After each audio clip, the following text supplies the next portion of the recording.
Got it. Okay. Hey guys. Hi. Tidy again. I thought I would do another book today because I brought a whole stack home from my classroom for you guys when I went to get the guinea pig. Franklin's fine. I'll grab him before the end of the video so you can see that he's fine as far as I'm concerned.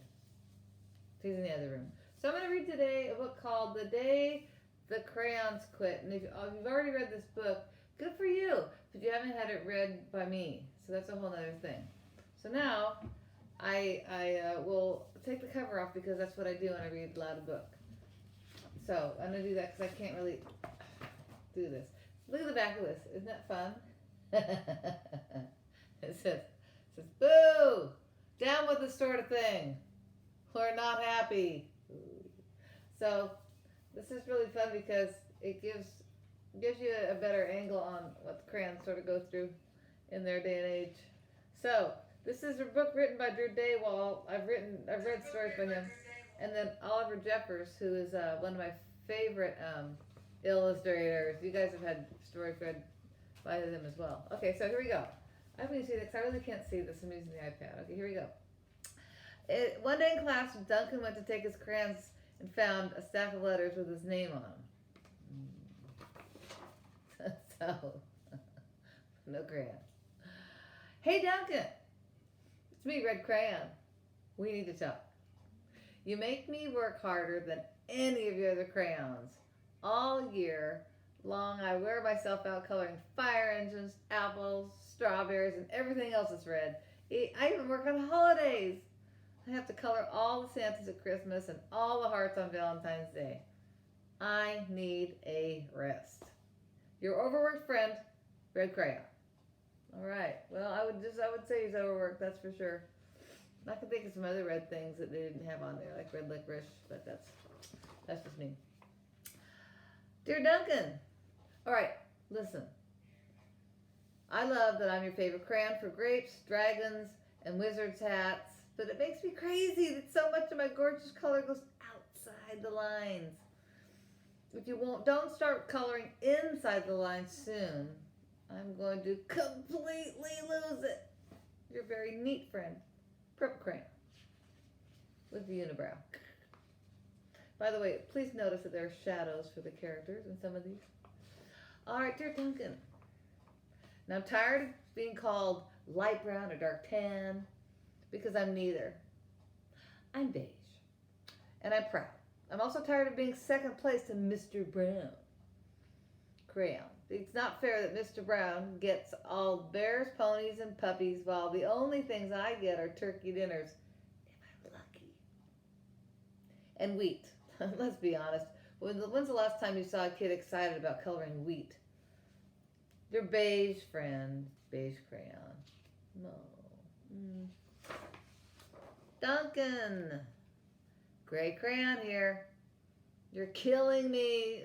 I know you love elephants, and I know that elephants are gray, but that's a lot of space to color in all by myself. And don't even get me started on your rhinos, your hippos, and humpback whales. You know how tired I am after handling one of those things. Such big animals. Baby penguins are gray, and so are very tiny rocks, pebbles. How about one of those once in a while to give me a break? Your very tired friend, Gray Crayon. Ooh. They look happy at least. I mean, the characters anyway. All right. Now, here's where it gets kind of interesting. So, I want you to notice really carefully that there's actually a crayon here, and there's actually a shadow of that crayon here.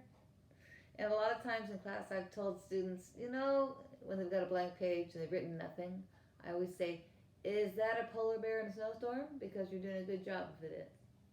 It's the same. Dear Duncan, you color with me, but why? Most of the time, I'm the same color as the page you're using me on, white. If I didn't have a black outline, you wouldn't even know I was there. I'm not even in the rainbow. I'm only used to color snow or to fill in empty space between other things. It leaves me feeling, well, empty. We need to talk. Your empty friend, White Crayon. This says White Cat in the Snow by Duncan. So kind of close to what I was mentioning, right?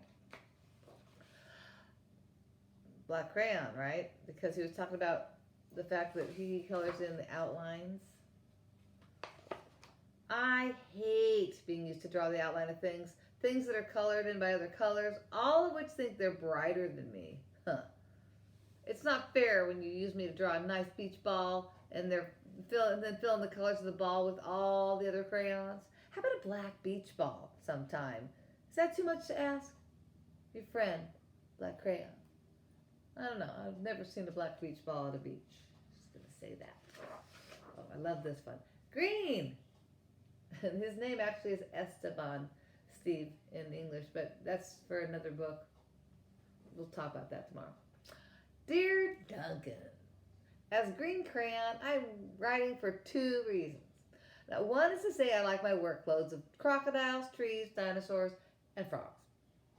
I have no problems, and I wish to congratulate you on a very successful coloring things green career so far.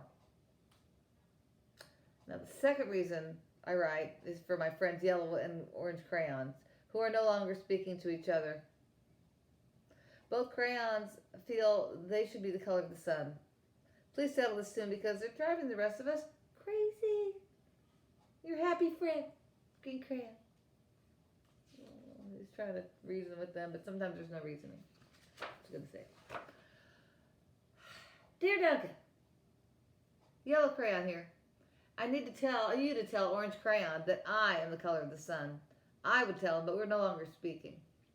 And I can prove I'm the color of the sun, too. Last Tuesday, you used me to color the sun on your Happy Farm coloring book. In case you've forgotten, it's on page 7. You can't miss me. I'm shining down brilliantly in a field of yellow corn, your pal, and the true color of the sun, yellow crayon. Aha. Now, if you look really carefully, orange crayon, you see that there? He's doing this. I sort of do that to my brother or sister when they're, going on and on. I've been known to do that. Big shocker, it's orange crayon now.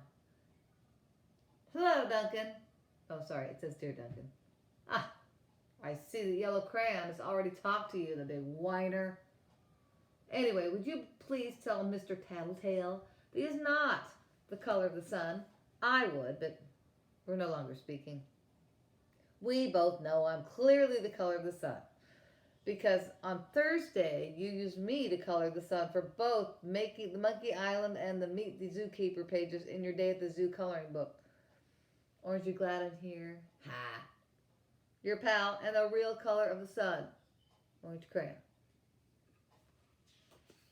Okay, well, when I put my hands on my hips, I got a problem. Dear Duncan, it's been great being your favorite color this past year and the year before and the year before that. I've really enjoyed all those oceans, lakes, rivers, raindrops, rain clouds, and clear skies. But the bad news is that I'm so short and stubby, I can't even see over the railing in the crayon box anymore. I need a break. Your very stubby friend, blue crayon. And blue crayon is down here on the side. So, stubby. Duncan. Okay, listen here, kid. You have not used me once in the past year. It's because you think I'm girl's color, isn't it? Speaking of which, please tell your little sister I said thank you for using me to color her little princess color book. I think she did a fabulous job of staying inside the lines. Now, back to us. Could you please use me sometime to color the occasional pink dinosaur or monster or cowboy? Goodness knows they could use a splash of color. Your unused friend, Pink Crayon. Kind of feel bad for her or him. Now, have little children leave the room for this page, please. This is, for more mature third graders. Hey, Duncan, it's me, Peach Crayon. Why did you peel off my paper wrapping? I'm naked and too embarrassed to leave the crayon box. I don't even have any underwear. How would you like to go to school naked? I need some clothes. Help. Your naked friend, Peach Crayon. Poor guy. It's a rough day. Well, poor Duncan just wanted to color, and of course he wanted his crayons to be happy. And that gave him an idea. What? When Duncan showed his teacher his new picture, she gave him an A for coloring. And there, of course, is our pink dinosaur. I don't see a pink cowboy, but that's okay. He's looking for it. And she gave him an A+ for creativity. La. Well, I love that book. One of my faves. And tomorrow, or the next time I do this, I'm going to be reading you a story called The Day the Crayons Came Back. Because, of course, that's a bit of a sequel to this one. So, one of the things that I know we do a lot of right now is we text. And we FaceTime. And, I don't know, we chat through games online. And right now, of course, I'm home because I can't leave the house because of a virus in our society. But that being said, if you've ever received a letter in the mail, it's so fun. So fun. Because somebody's taking the time to sit down and write with you in mind the whole time they're writing. And they use a pencil or pen, and they use their handwriting, and I don't know, they address it to you with a dear or a hey or a whatever. And they end it the same way, with a thoughtful way to close. So what I'd like you to do, if you can, is to write a letter.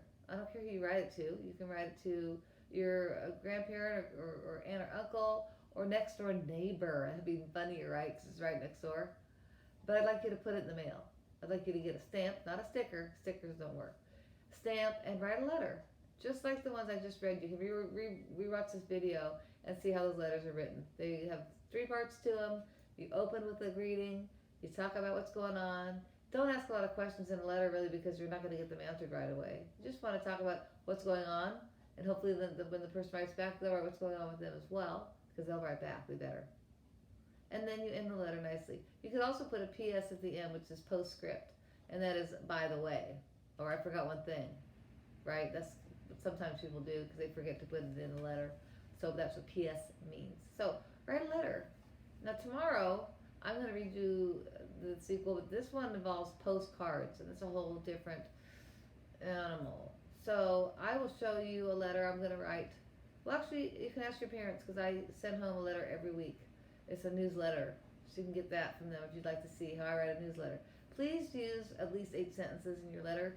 Please write it in hand, by your hand, and please take the time to think about who you want to write a letter to. All right? That's all I got today. I miss my class. I miss my 3rd graders. Do a good job for me. Bye now.